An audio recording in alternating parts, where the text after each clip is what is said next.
और पीर साहब की क़यादत में डीसी साहब को और हाई कमान को कि बफ्याज मार्केट के बीच में से जो आप सड़क गुजार रहे हैं उससे अवाम उन्नास को बड़ा नुकसान है, जबकि दे दीजिए प्रोविज़न कि हम बाहर से भी जो है वो बाईपास निकाल सकते हैं और उसके लिए लैंड भी अवेलेबल है और वहाँ उसी कंपनसेशन में भी वो कंपनसेट हो जाती है। तो ये एक बड़ा इशू है आज की इस मीटिंग का। मैं फिर से जो है गुजारिश करूँगा जनाब एलजी साहब से कि आपने स्टेट के लिए जहाँ ट्राइबल्स को बहुत सारे जो है टाइटल्स जो हैं वो अलाट कर दिए हैं और नॉन ट्राइबल्स को भी दे दिए हैं, उसके लिए शुक्रिया। फॉरेस्ट एक्ट पर बड़ा अच्छा काम हो रहा है। उसी के साथ साथ एक तरफ हम लोगों को बसा रहे हैं और दूसरी तरफ से अगर लोगों को हम उजाड़ रहे हैं तो मेरे ख्याल में आपका ये तरक्की की तरफ जो कदम है ये प्लस माइनस हो जाता है। तो हमने जो है प्लस की तरफ चलना है। मैं फिर से गुजारिश करता हूँ कि उस रोड को जो है मार्केट के बीच में से ना निकाल कर हर जगह प्रोविजन है कि बाईपास से निकलना है तो उसको बाईपास की तरफ ही रखें। हम एक मेमोरेंडम भी जो है उनको पेश करेंगे। तो मैं मीटिंग की कार्रवाई को आगे साहिब सदर, तमाम सीनियर पार्टी वर्कर और कारकुनान, मेरे यूथ के कॉलीग्स, आप बाज़ दीगर हज़रात ख़वातीन को सबको मेरा अस्सलाम वालेकुम रहमतुल्लाहि व बरकातुहू। वक्त की किल्लत में सभी का नाम मिले पाया उसको माज़रत ख़्वाह। मैं शुरू करूँगा जो ताज साहब ने बढ़ चढ़ कर मेरी तारीफ़ की, उसके लिए शुक्रिया। बात रही पार्टी पोस्ट की तो अभी फ़िलहाल ये कुछ पक्का नहीं हुआ है, तो आई वुड सजेस्ट कि अभी इसको we should not jump the gun. अभी ऑफ़र है तो मैंने एक्सेप्ट किया है, पार्टी के लिए काम करना है, मैं करूँगा इंशाल्लाह। और आज मुझे ऐसा महसूस हो रहा है, I feel I am in a very precarious situation. Taj साहब ने आज ज़बरदस्ती मुझे कहा कि आप स्पीच करिए। ये सब यूथ के साथ तो चलो हमारा उठना बैठना है, हम 3-4 साल से हैं साथ में, बट सीनियर मेंबरान के सामने आज मैं थोड़ा नर्वस हूँ क्योंकि ये लोग हैं जिनकी मैं बड़े दिल से इज़्ज़त करता हूँ, इनसे सीखता हूँ, इनसे उन्हीं को सुन के मैं बड़ा हुआ हूँ इसी तंजीम में, तरतीब मेरी इसी तंजीम की है। तो I am seriously at a loss of words. मुझे इस वक्त समझ नहीं आ रहा कि मैं किस तरह आप लोगों का शुक्रिया अदा करूँ जो प्यार मोहब्बत इखलाक खुलूस से आपने मुझे ट्रीट किया है। आप सबका बहुत बहुत शुक्रिया। और मैं महसूस करता हूँ कि मैं मकरूज़ हूँ, मैं आपका कर्ज कभी चुका ना पाऊँ शायद, मैं कोशिश भरपूर करूँगा। आज के एजेंडा पे जो बुखारी साहब ने सब ने डिटेल में समझाया, परवेज़ साहब ने, बाजी नायब अल्ताफ़ सब ने बात की, मुझे लगता है उसमें मुझे कुछ ऐड करने की ज़रूरत है। बट अभी जो इशू ताज साहब ने उठाया बफ्लियाज के हाईवे का कि 4 लेनिंग हो रही है, ये मजमूई इशू है, सब लोगों को इससे तकलीफ़ होगी। तो मैं भी चाहूँगा कि जो यूथ है, मैं चाहूँगा जो हमारी सुप्रीम कोर्ट नेशनल कॉन्फ्रेंस की यूथ है वो भी इस पर भरपूर हिस्सा ले। अगर इनको रोड पे भी बैठना पड़े तो बैठे लोगों के साथ, ये हमारा मकामी इशू है। और अगर वो बहाना मारते हैं कि उनके पास और कोई ज़रिया नहीं है और कोई तरीका नहीं है और कोई ज़मीन नहीं है, उनको फेयरली कॉम्पनसेट किया जाए। इन लोगों की जो तकलीफ़ है वो हम सबको बांटनी चाहिए।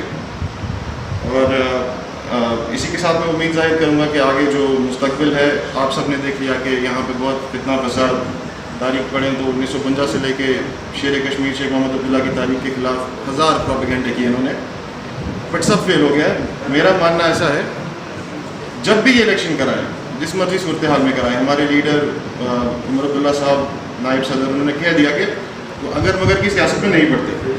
ये यूटी है कि देखें हजरत, यूटी है हमारी स्टेट। आज बोलते हुए लब थरथराते हैं कि कहाँ पे लाके खड़ा कर दिया उन्होंने। लोग इसका जवाब देंगे इंशाअल्लाह। इस तंजीम के साथ आवाम की मोहब्बत जुड़ी हुई है। 2018 में सबको पता था कि उमर अब्दुल्ला साहब सीएम आने वाले थे, सबको पता था, इसमें किसी को दो राय। 5 अगस्त 2019 के बाद जो रियासत हुआ करती थी जम्मू कश्मीर,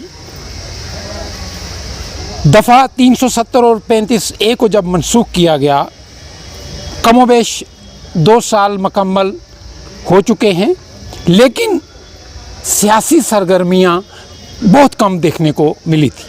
अब कुछ अरसा से मैं पीर पंचाल की बात कर रहा हूँ, सियासी एक्टिविटी जो है ये यहाँ पे शुरू हुई है। जैसे कि कुछ रोज़ कबल पीडीपी की सदर महबूबा मुफ्ती ने भी यहाँ का दौरा किया, लोगों से इंटरेक्शन की, और आज नेशनल कॉन्फ्रेंस की तरफ से मुश्ताक बुखारी साहब ने एक मीटिंग का इनकाद किया हुआ है। मीटिंग चल रही है, काफ़ी लोगों की तादाद यहाँ मौजूद है। तो इसी सिलसिले में काफ़ी नेशनल कॉन्फ्रेंस के जो कारकुनान हैं, जो उनके वर्कर्स हैं, वो भी मेरे साथ हैं। मेरे साथ आज बात करने के लिए हैं ताहिरा तबस्सुम, सरपंच जो है बफलियाज से, और ये पहली बार डाक बंगलो सुनकोट की अगर मैं बात करूँ किसी सियासी मीटिंग में या सियासी जलसे में पहली बार यहाँ औरतों को या लड़कियों को देखा गया है। आज मैं इनसे बात करूँगा। ताहिरा जी, सबसे पहले ये बताइए, आप सरपंच भी हैं और डीडीसी का इलेक्शन भी आपने वो 1 या आध वोट से आपने हारा था, तो इस वक्त आपकी जो पंचायत है,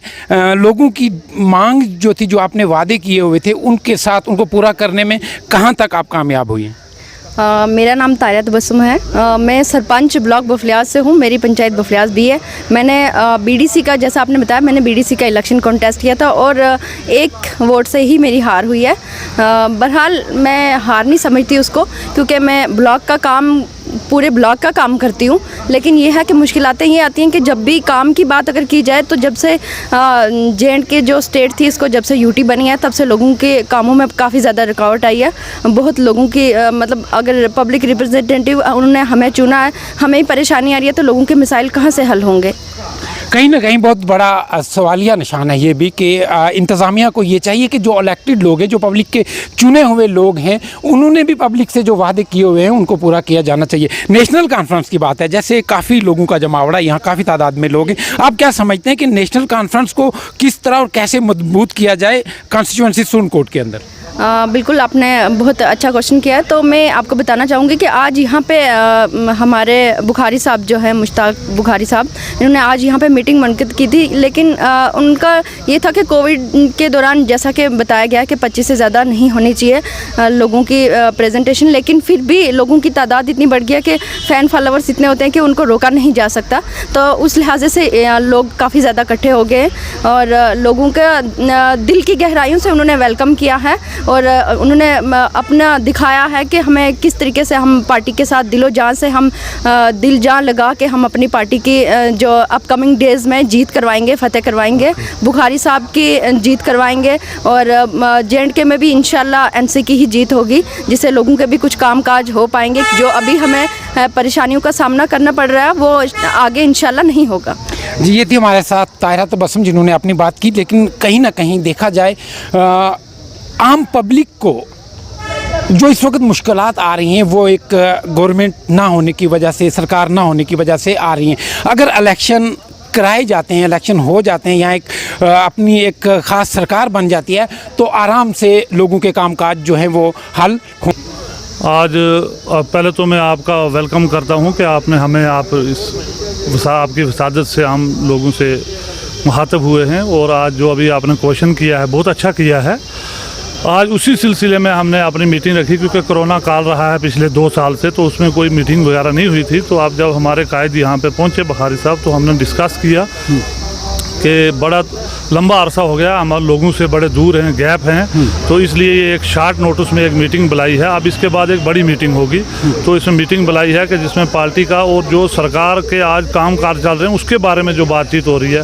मतलब खाली लड्डू दिखाए जा रहे हैं, लेकिन और कोई काम ग्राउंड लेवल पे नहीं हो रहा है, और करप्शन जो है वो इतनी बढ़ गई है कि जिसका कोई अंदाज़ा ही नहीं लगाया जा सकता। तो उस सिलसिला में आज ये जो मीटिंग हमारी हो रही है नेशनल कॉन्फ्रेंस की, उसमें तमाम वर्करान जो डेलीगेट्स लेवल के थे उनको बुलाया गया है, तो उस सिलसिला में ये बातचीत हो रही है। मजीद साहब, क्योंकि आप सरपंच हैं, बीइंग सरपंच, इंतज़ामिया की तरफ से आपके कामकाज में कैसा आपको साथ मिल रहा है? सर, जैसा कि इंतज़ामिया की तरफ से तो कोई भी साथ नहीं है। मतलब स्कीमें बहुत आ रही हैं, कोई इम्प्लीमेंट नहीं हो रही हैं। मैं आपको एक छोटी सी मिसाल देता हूं कि जैसे PHE में गवर्नमेंट ऑफ इंडिया ने लिफ्ट स्कीम पानी का 2022 तक उन्होंने रखा है कि जल जो है वो मुफ्त हो जाएगा, लेकिन उसमें अभी तक पिछले 1 साल से टेंडर हुए हैं लिफ्ट स्कीमों के, कोई टेंडर अभी तक खुल नहीं पाया है। मतलब महकमे को समझ नहीं आ रही है क्या करना है क्या नहीं करना है।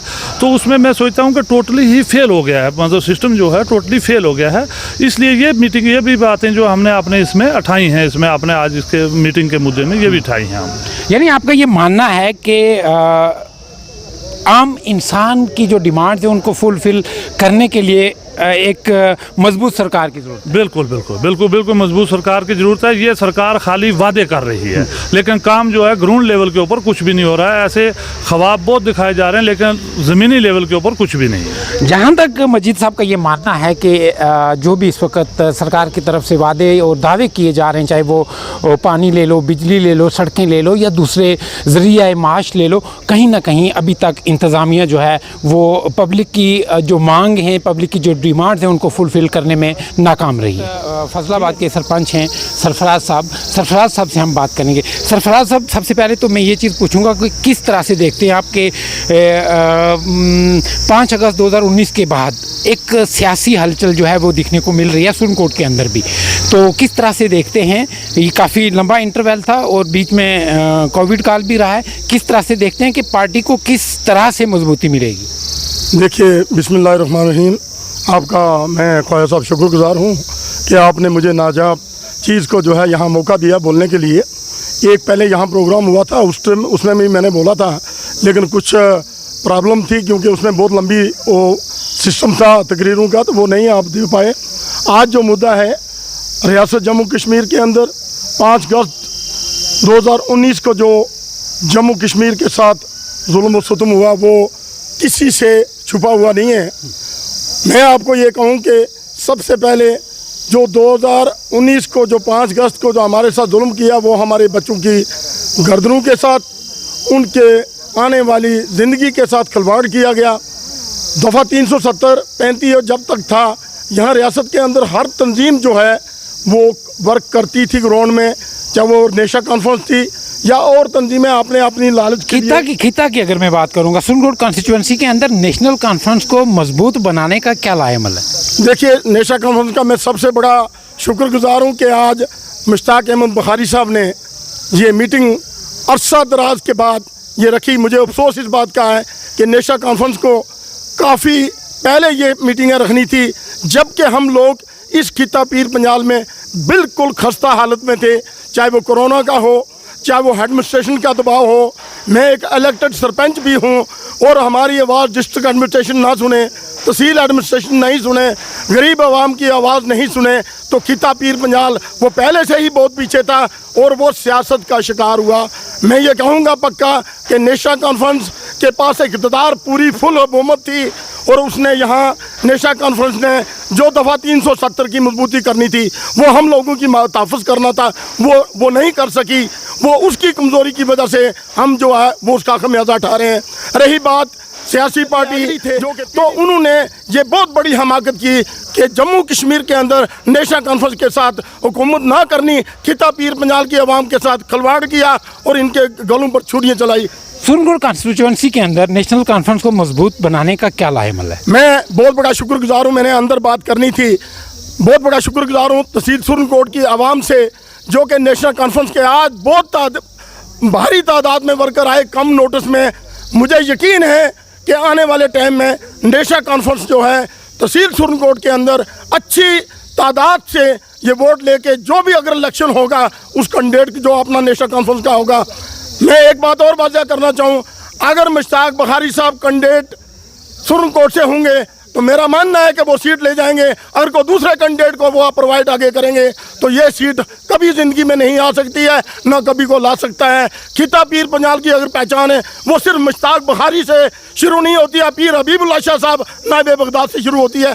मैं कोई उनसे लिया नहीं है, मैंने आज दिन तक तंजीम के लिए नाम अपना रखा है और आज दिन तक खून देता रहा हूँ, आज के बाद भी दूंगा। इसी से मौजूद हैं अब्दुल हमीद राना जो डिस्ट्रिक्ट सेक्रेटरी हैं नेशनल कॉन्फ्रेंस के।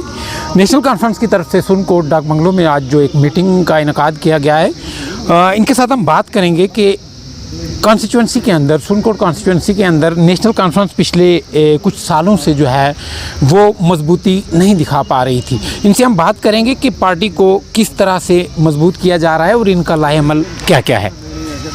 क्या लाएअमल रहेगा आपका सुरनकोट असम्बली के अंदर पार्टी को मजबूत बनाने में? पहले तो जनाब मैं आपका शुक्रगुजार हूँ कि आपने इस मौजू पर बात करनी चाहिए। मैं आपसे गुजारिश करूँगा कि जैसे आप कह रहे हैं कि ये कुछ नेशनल कॉन्फ्रेंस में इस चीज़ की कोई कमी नज़र आ रही है 2-4 साल से, ऐसी बात नहीं है। नेशनल कॉन्फ्रेंस अपनी जगह पे जितनी पहले मजबूत थी उतनी मजबूत है, बल्कि और नौजवान जो हमारे हैं वो भी इसमें आ गए हैं, शामिल हुए हैं और मजबूत हुई है। लेकिन इसकी आप इसलिए ये कह रहे हैं कि कोविड का मसला था और 3-4 साल से आपको पता ही है लॉकडाउन वगैरह लगे रहे, कोविड का मसला था, वो था, ये था, और इसकी वजह से हम कोई यहाँ कोई बड़ा इजलास या बड़ी मीटिंग जो है नहीं कर सके, जिससे जाहिर होता है कि जी नेशनल कॉन्फ्रेंस कमज़ोर हो गई है। आप आज देखिए डाकबंगला सुरन कोर्ट में ज़ेर बुखारी साहब की ज़ेर क़यादत यहाँ हो रहा है, तो आज मैं ये देखकर हैरान रह गया कि कलाई से लेकर पुशाना तक के हमारे जो वर्कर थे, बड़े पंच, सरपंच और जो बरगजीदा हस्तियाँ, आज एजड लोग मेरी तरह के जो थे पुराने साथी शेर कश्मीर के साथ टाइम के, वो भी यहाँ तशरीफ इस वक्त लेकर आए हैं और आज एक अच्छा खासा मीटिंग हुई है। मैं इसको मीटिंग भी कहूँगा, लेकिन इसको मैं जलसा कहूँगा, और बड़ी खुल के बातें की हैं, क्योंकि हम एक बात तो साफ है यहाँ है कि ये 370 दफ़ा का तोड़ना और 35 को वापस लेना हमारी शनाख्त को, उसके जो पुराने सिपा सालार थे वो सारे आज यहाँ दिखने को मिले, और उसके साथ साथ काफ़ी नए चेहरे भी दिखने को मिले यहाँ। मेरे साथ मौजूद हैं advocate Nahida Altaf, Jammu Kashmir national conference की जम्मू प्रोविंस के क्या है बात है, मैं अपनी कॉन्स्टिट्यूंसी की बात करूंगा। सुरन कोर्ट के लोगों के लिए एक मुबारक की बात है। वुमेन एम्पावरमेंट की अगर बात करें तो वो ये होती है, तो इसी के साथ हम बात करेंगे। नाहिदा जी, किस तरह से देखते हैं, आपने पार्टी के वर्कर होते हुए आपने पार्टी के साथ काम किया और आपको एक ओहदे से नवाजा गया है, इस ओहदे के साथ कैसे इंसाफ करेंगे? इंशाल्लाह मैं पूरी कोशिश करूंगी अपनी पार्टी के लिए, जितना हो सका, जितना मैं तहे दिल से सबसे पहले तो मैं शुक्रिया अदा करती हूँ अपने फ़ारूक साहब का, उमर अब्दुल्ला साहब का, दविंदर रैना सर का, और ख़ास तौर पर हमारे मुश्ताक बुखारी साहब का, जो हमारे एक बहुत अच्छे और बहुत बड़े लीडर रहे हैं, ख़ासतौर ये सुरन कोर्ट के। तो मैं इनका सबका शुक्रिया अदा करती हूँ कि मुझे उन्होंने ये मौका दिया है कि मैं इस प्लेटफॉर्म पे एक वुमेन को काफ़ी देर के बाद एक लेडी को लाया है सामने उन्होंने, तो मैं उनका बहुत बहुत शुक्रिया अदा करती हूँ। रही हमारी ग्राउंड लेवल की हम बात करें, हमारी नेशनल कॉन्फ्रेंस जो है एक वाहिद एक बहुत स्ट्रॉन्ग पार्टी है, और हम ये कोशिश कर रहे हैं आने वाले वक्त में कि ये एक और ज़्यादा मजबूत हो, और हम निशाने उठते हैं कि इंतज़ामिया जो है आम लोगों के साथ साथ इलेक्टेड लोगों की डिमांड्स को फुलफ़िल नहीं कर पाती, तो आप किस तरह देखते हैं? देखिए, जो हमारे एडमिनिस्ट्रेशन है प्रेजेंट जो इस वक्त, वो जो हमारे इलेक्टेड मेंबर्स हैं, जैसे बीडीसी हो गया, डीडीसी हो गया, उनकी नहीं सुन रही है। हमारी जो ऑलरेडी हमारे जो 918 जो हमारी सोशल वेलफेयर में वर्कर्स थी, उनको निकाल दिया, तो इंतज़ामिया क्या करेगी? मैं ये समझती हूँ कि जो हमारी इलेक्टेड जो टीम, इलेक्टेड जो हमारे इलेक्शंस होंगे, इलेक्टेड जो गवर्नमेंट आएगी, वो 10 times better than this bureaucracy. मैं तो ये समझती हूँ कि इलेक्शंस होने चाहिए, सामने आना चाहिए, सब लोगों को एकजुट होना, एक प्लेटफॉर्म पे आकर तो कंटेस्ट करना चाहिए। बहुत बड़ा सवाल था ये। अगर इंतज़ामिया जो है कुछ मुलाजमीन को बरतरफ किया जा रहा है, मुलाजमीन को निकाला जा रहा है, तो लेकिन उसके लिए नाहिदा जी का ये मानना है कि इलेक्टेड गवर्नमेंट ही इन चीज़ों का जो सद्देबाब है किया जाएगा। ताहिर साहब, क्या मकसद है? काफ़ी देर से जो है सियासी सरगर्मियाँ जो हैं वो ठप पड़ी हुई थी, लेकिन अचानक से पीडीपी की सदर महबूबा मुफ्ती का सुरन कोर्ट में आना, फिर बुखारी साहब की तरफ से एक मीटिंग की कॉल देना वर्कर्स को। जैसे कि आप सब जानते हैं कि 5 अगस्त 2019 के बाद जो हमारी स्टेट यूटी में बदली, फिर उसके बाद कोविड आ गया, तो सियासी सरगर्मियाँ जो हैं वो बहुत हद तक कम हो गई, लीडर भी बंद हो गए। तो बहुत अरसे के बाद लोगों ने ये सोच लिया कि कहीं ना कहीं सुरन कोर्ट में नेशनल कॉन्फ्रेंस जो है वो ख़त्म हो गई। तो आज बहुत अरसे के बाद यहाँ मीटिंग कॉल दी गई। डेलीगेट्स जो थे नेशनल कॉन्फ्रेंस के तमाम को बुलाया गया, पर वर्कर्स मीटिंग थी, तो उसमें आपने देखा कि जमे गफ़ीर था एक गठा। तो ये साबित हुआ आज की डेट में कि नेशनल कॉन्फ्रेंस के अलावा और दूसरा कोई हल नहीं हमारा। हमारी पहचान, हमारी आइडेंटिटी, हमारा तशख़्ख़ुस जो है वो सिर्फ नेशनल कॉन्फ्रेंस है, और यही वो जमात है, यही वो पार्टी है जो हमें हमारी पहचान दिलवा सकती है, और इसी के साथ हमारी पहचान है। आने वाले वक्त में नेशनल कॉन्फ्रेंस को मजबूत बनाने के लिए यूथ की तरफ से क्या लाएमल है? नेशनल कॉन्फ्रेंस ही एक वाहिद ऐसी जमात है, और किबला बुखारी साहब ही वाहिद ऐसे लीडर हैं जिन्होंने यूथ को भी इस पार्टी में स्पेस दी। आज आपने देखा कि बहुत ज़्यादा तादाद में लेडीज़ भी थीं जो सरपंच थी या बीडीसी डीडीसी जिन्होंने इलेक्शन लड़े थे, वो तमाम लेडीज़ भी यहाँ मौजूद थी। आपने उनके भी इंटरव्यूज़ किए तो आपने देखा होगा कि लेडीज़ को भी, यूथ को भी अगर कहीं प्लेटफॉर्म मिल सकता है तो वो यही जमात है, और यही लीडर हैं नेशनल कॉन्फ्रेंस के जो हमारे सैयद मुश्ताक अहमद बुखारी साहब हैं। इन्हीं के यहाँ मिल सकता है, यही वो जगह है जहाँ हम सर उठा के जी सकते हैं। मिर्ज़ा साहब, काफ़ी शिकायत रहती हैं जो अब इलेक्टेड लोग हैं, वो चाहे सरपंच की शक्ल में हो, पंच की शक्ल में हो, बीडीसी हो, डीडीसी हो, कि ब्यूरोक्रेसी जो है वो उनका साथ नहीं दे रही, उनका तावन नहीं कर रही फलाह बहबूद के कामों में। तो आप क्या इंतज़ामिया से, एडमिनिस्ट्रेशन से मुतफिक हैं कि आपके काम काज जो है वो प्रॉपर तरीके से हो रहे हैं? एक टाइम था कि हम राजा महाराजा के ग़ुलाम थे, फिर टाइम आया कि हम अंग्रेज़ों के ग़ुलाम हुए, फिर टाइम आया कि हम ज़मींदारों और जागीरदारों के ग़ुलाम हुए, आज का टाइम है कि हम ब्यूरोक्रेसी के ग़ुलाम हैं। इसीलिए तो हम चाहते हैं कि जल्दी से जल्दी इलेक्शन करवाए जाएं और हम अपनी चुनी हुई सरकार से अपने मुतालबात रखें। आज ब्यूरोक्रेसी में हमारी कहीं कोई सुनवाई नहीं है, और छोटे छोटे मसाइल से लेकर बड़े मुद्दों तक हमारी कहीं कोई सुनवाई नहीं है, और चुने हुए लोग तो वो दर बदर हैं, वही उन्हीं की सुनवाई नहीं है, तो आम लोगों की तो बात ही मत पूछें आप। अवैस बुखारी, अवैस जी क्या समझते हैं 370 और 35A की मनसूखी के बाद अगर देखा जाए, पीर पंचाल की ही नहीं, हम जम्मू कश्मीर की बात करेंगे, यूनियन टेरिटरी कहूँगा अब मैं क्योंकि कहना पड़ रहा है, तो सियासी सरगर्मियाँ कहीं ना कहीं तेज़ी पकड़ती नज़र आ रही हैं। अब क्या समझते हैं कि इलेक्शन क्या होने वाले हैं, या जो एडवांटेजेस और डिसएडवांटेजेस थे, कहीं ना कहीं उन जमातों का दावा था 370 और 35A को मनसूख करने के बाद कि यहाँ डेवलपमेंट होगी और अनएम्प्लॉयमेंट कम होगी, क्या समझते हैं? जी, अस्सलाम वालेकुम महमूद साहब, शुक्रिया बहुत बहुत आपका। हज़रत 370 को लेके जो हमारा मंशूर है वो सामने है सबके। पार्टी प्रेसिडेंट फ़ारूक साहब और पार्टी वाइस प्रेसिडेंट उमर साहब ने बार बार ये चीज़ वाज़े कर दी है। वो सुप्रीम कोर्ट में मसला अटका है, वहीं पे हम फाइट करेंगे। वो तो हमें इनसे ऐवान से तो कोई उम्मीद है नहीं, इन्होंने ही तोड़ा है। सुप्रीम कोर्ट से हम पूरी उम्मीद है वो जल्द से जल्द इस केस को सुने और इसको हल निकालें। बाकी रही स्टेट की बात, तो उस पर भी हमने क्लियर कर दिया अपना स्टैंड के। उमर साहब ने कहा कि स्टेट दी जाए, उसके बाद हम मेन स्ट्रीम पार्टी हम इलेक्शन लड़ेंगे। कोई हम सेपरेटिस्ट तो है नहीं कि हम इलेक्शन बॉयकॉट करेंगे। बीच में एक और बात उठी आज मीटिंग में, कोई कह रहा था कि आपने गलत किया। ये हमें उस चीज़ का रिग्रेट है कि जो बल्दियाती इलेक्शन हुए, पंचायती इलेक्शन हुए, वो हमारा एक प्रिंसिपल स्टांस था 35 और 370 को बचाने के लिए हमने उसको बॉयकॉट किया था। Otherwise we are a mainstream party, हम इलेक्शन लड़ेंगे और लोगों की नुमाइंदगी करेंगे। पीर पंचाल के अंदर हम खासकर अगर सुरन कोट की बात करें, क्या देखते हैं अपनी कॉन्स्टिट्यूंसी में, क्या देखते हैं आप, कैसे मजबूत किया जाएगा नेशनल कॉन्फ्रेंस को, और क्या आगे का लाएअमल क्या रहेगा? जी, मैं मानता हूँ कि इस 5 अगस्त के बाद और इस वबा में भी, लॉकडाउन के बीच में, जो पार्टी का काडर था वो काफ़ी सामने आया, स्ट्रॉन्ग था, सोशल वर्क भी कर रहा था। तो ये कहना कि पार्टी तंजीम यहाँ पे कमज़ोर हुई है, वो मैं सोचता हूँ कि थोड़ा गलत होगा। पार्टी यहाँ पे मजबूत है इंशाल्लाह, बहुत ही स्ट्रॉन्ग काडर है। यूथ के आप लड़के देख रहे हैं, बहुत ही माशाल्लाह ज़बरदस्त काम करते हैं तंजीम के लिए। तो आगे यही रहेगा लाएअमल कि हमको जैसे ही पार्टी हाईकमांड से गो हेड मिलेगा कि भाई अब इलेक्शन का बिल्कुल बच चुका है, तो आप शुरू कीजिए अपनी कार्रवाई, हम करेंगे इंशाल्लाह जैसे पहले करते आए। बीच में कहीं ना कहीं लोगों की तरफ से ये काफ़ी गिले शिकवे भी रहते हैं कि हमारे लीडर जो है, हमारे कायद यहाँ मौजूद नहीं रहते, जिनकी वजह से उनको, चाहे वो इलेक्टेड लोग हों, वो डीडीसीज हों या सरपंच हों, उनको काफ़ी दिक्कतें आती हैं। तो इसमें क्या लाएअमल रहेगा कि यहाँ रहने में कंटिन्यूटी रहेगी, आगे मीटिंग्स का सिलसिला बरकरार रहेगा उन लोगों को फ़ायदा पहुँचाने के लिए?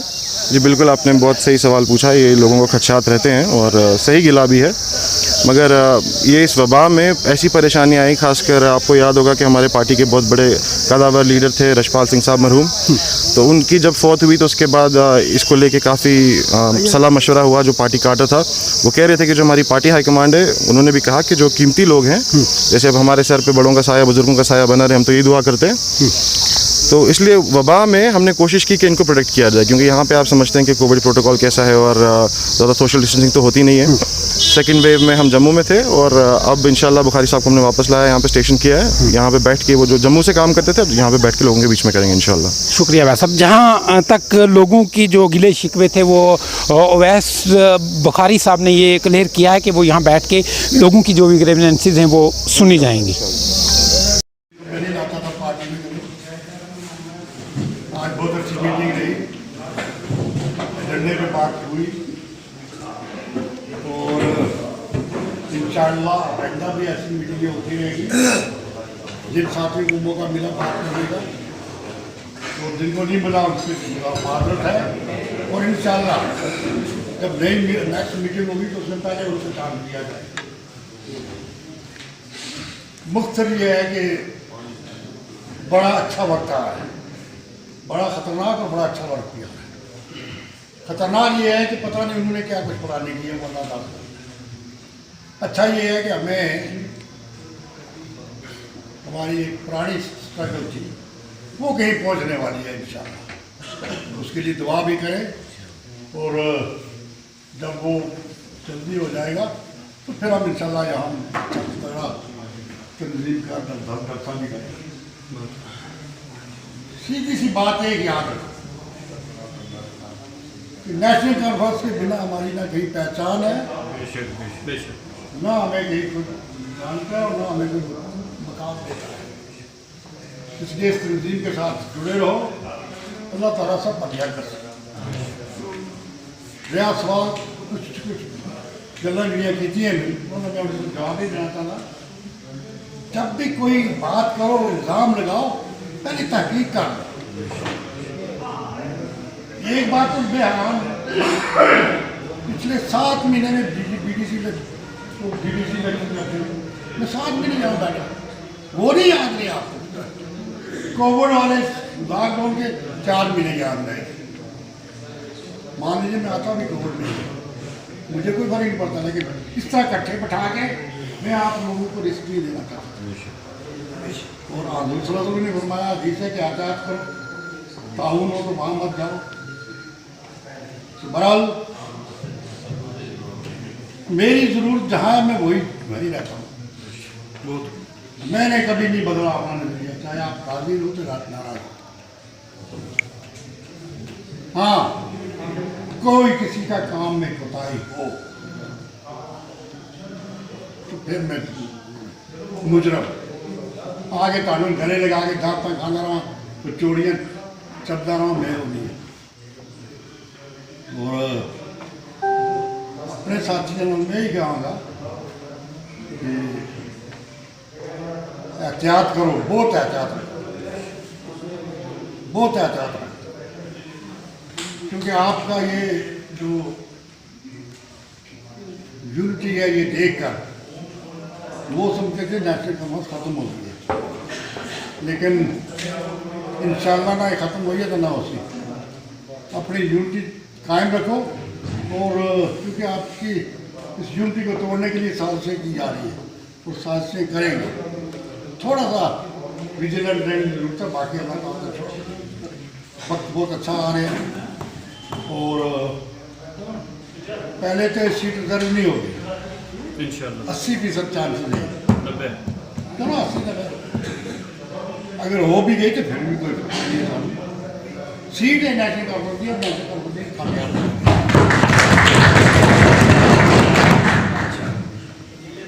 बुखारी को बल्ला MLA बनने से मुझे कोई ख्वाहिश है भाई। 12 साल MLA रहा, मिनिस्टर रहा, 2 बार मिनिस्टर रहा और आज मैं स्टेट पार्टी का स्टेट सेक्रेटरी हूँ। इससे ज़्यादा और क्या चाहिए है आपको पता है। आज की जो ये मीटिंग रही है, अहम क्या पैगाम देना चाहेंगे आप पब्लिक को? अहम पैगाम तो सबसे पहला ये है कि अगले 5 माह के बाद यहाँ इतनी बड़ी मीटिंग तो आपने देख लिया।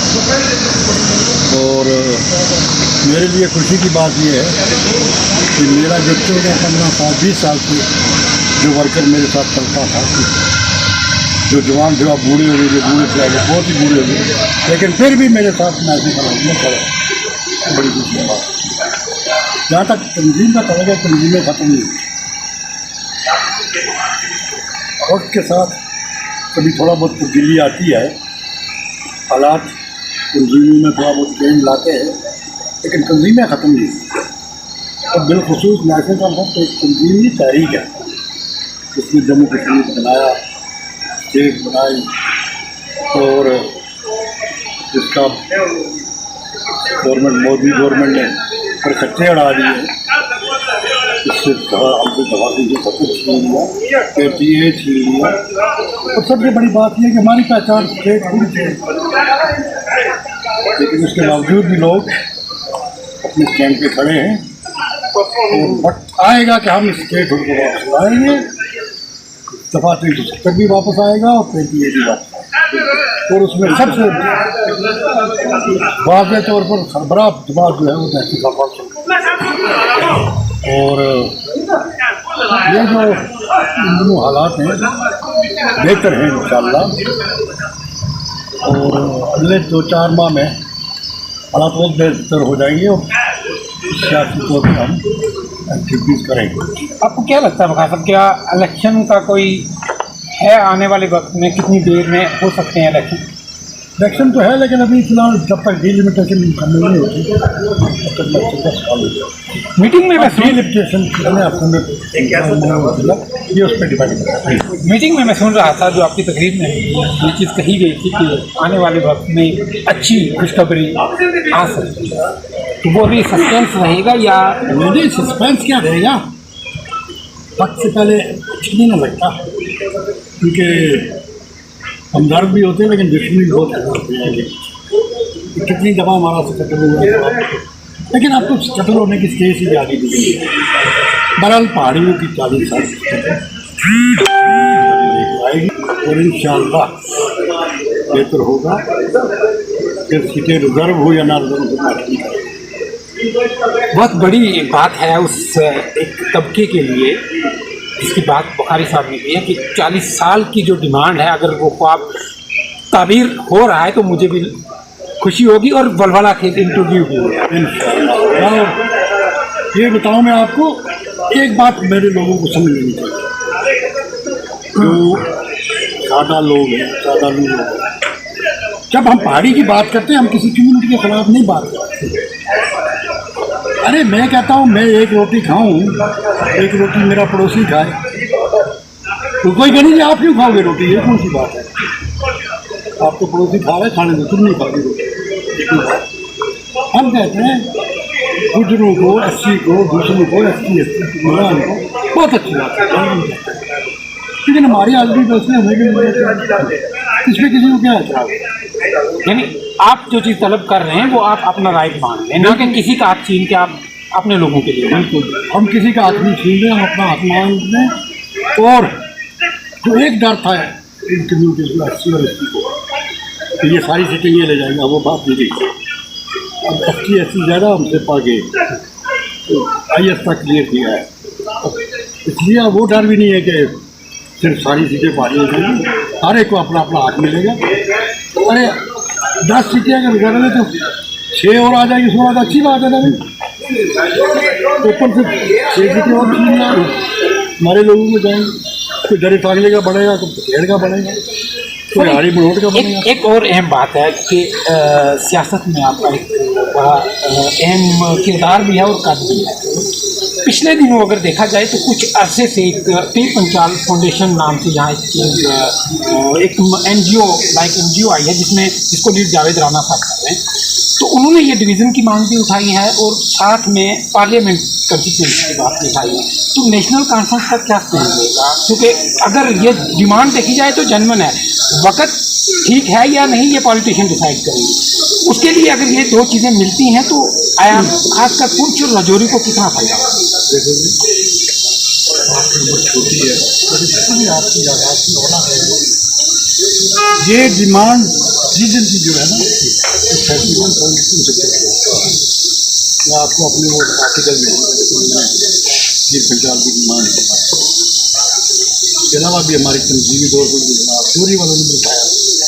अब यह कोई आदमी इसको पिकअप कर रहा है कि बाकी तरफ से उसके सारे पत्थर पीछे हो गए, उसको पकड़ और इसको अपनी सियासी मुकाफिक का नहीं बनाना क्योंकि ये मजमूई मफाद की बात है। हम रीजन के हक में हैं, रीजन मिलना चाहिए रहेंगे, लेकिन इस तरह नहीं है कोई एक आदमी चाहेगा कि अपना चलेगा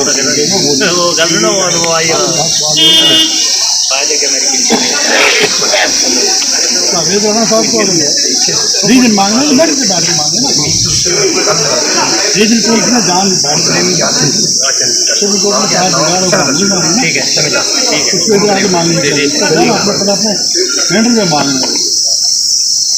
कोई बात तेरी ठीक है, तुझे कोई मिलता नहीं आते हमारे फादा लोग ठीक हो जाते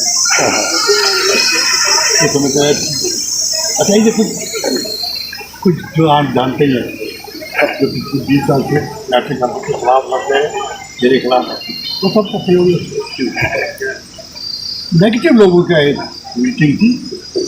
इशू अच्छा था हाँ, लेकिन इशू उठाने वाले सब नेगेटिव, उसका असर कुछ नहीं होगा आवाम में बना। मेरा ये सवाल भी था उनसे कि काफ़ी अरसे से ये डिमांडें जो है उठ रही है, तो लोग आप पे कैसे विश्वास करें, लेकिन कैसे नहीं मिला, क्यों विश्वास करेंगे?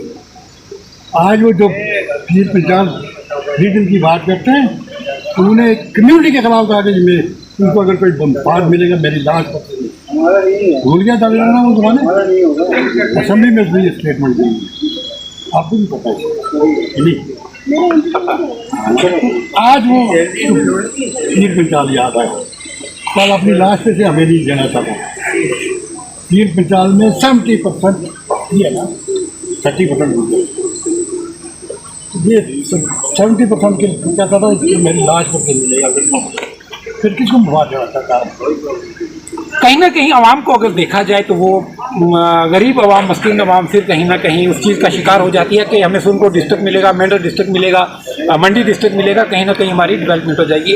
इन लोगों से मिलने से पहले ज़रूर बात में और करूँगा, बोर्ड मीटिंग हो रही थी डिस्ट्रिक्ट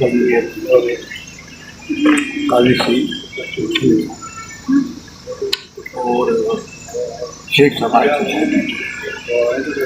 मैंने पहली स्पीच मारी थी यही मारी थी, हमें कुछ ना दो, हमें डिस्ट्रिक्ट दे दो, हमें रीजन दे दो, मेंढर सुप्रीम कोर्ट में हमें डिस्ट्रिक्ट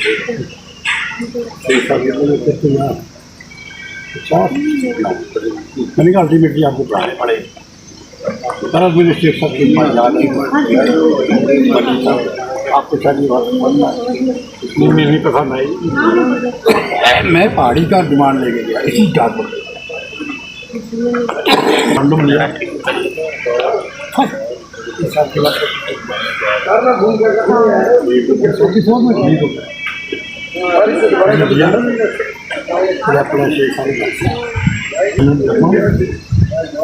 देखो आज की डिमांड जानूँ लेकिन उसको 40 साल बरस के बाद हुआ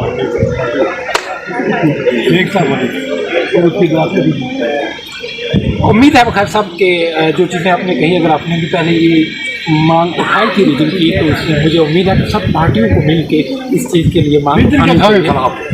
तो क्योंकि अगर रीजन मिल जाता है, पीर पंजाल रीजन मिल जाता है, कहीं ना कहीं हर इंसान को फर्दन फ़ायदा होगा। इसी के साथ हम बात करेंगे एक बात और करता हूँ, बात करते